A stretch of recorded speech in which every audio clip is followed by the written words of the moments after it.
And God stepped out on space. And he looked around and said, I'm lonely. I'll make me a world. But as far as the eye of God could see, darkness covered everything, blacker than 100 midnights down in a cypress swamp. And God smiled, and the light broke. The darkness rolled up on one side, and the light stood shining on the other. And God said, that's good. Then God himself stepped out. The sun was on his right hand, and the moon was on his left. The stars were sprinkled about his head, and the earth was under his feet. And God walked, and where he trod, his footsteps hollowed the valleys out and bulged the mountains up. And God stopped and looked and saw that the earth was hot and barren. So God walked over to the edge of the world, and he spat out the 7 seas. He batted his eyes, and the lightnings flashed. He clapped his hands, and the thunders rolled, and the waters above the earth came down.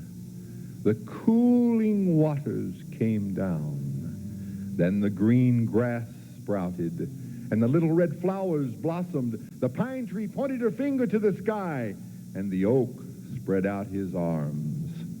The lakes cuddled down in the hollows of the ground, and the rivers ran to the seas. And God smiled again, and the rainbow appeared and curled itself around his shoulder. Then God raised his arm and waved his hand over the sea and over the land, and he said, bring forth, bring forth. And quicker than God could drop his hand, birds and beasts and fishes and fowls swam the rivers and seas, roamed the forests and woods, and split the air with their wings. And God said, that's good. Then God looked around on all the things he had made. He looked at his sun. He looked at his moon. He looked at his little stars. He looked at his earth with all its living things. And then God said, I'm lonely still. So God sat down on the side of a hill where he could think.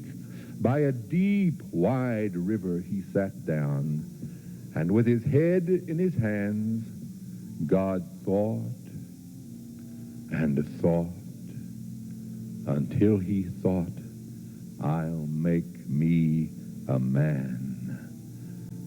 Up from the bed of that river he scooped the clay. By the banks of that river he kneeled him down, and there that great God, who lit the sun and placed it in the sky, who flung the stars to the most far corners of the night, there that great God, like a mammy bending over her baby, kneeled down in the dust, toiling over a lump of clay, until he had formed it in his own image. And then he breathed into it the breath of life, and man became a living soul. And God said, that's good.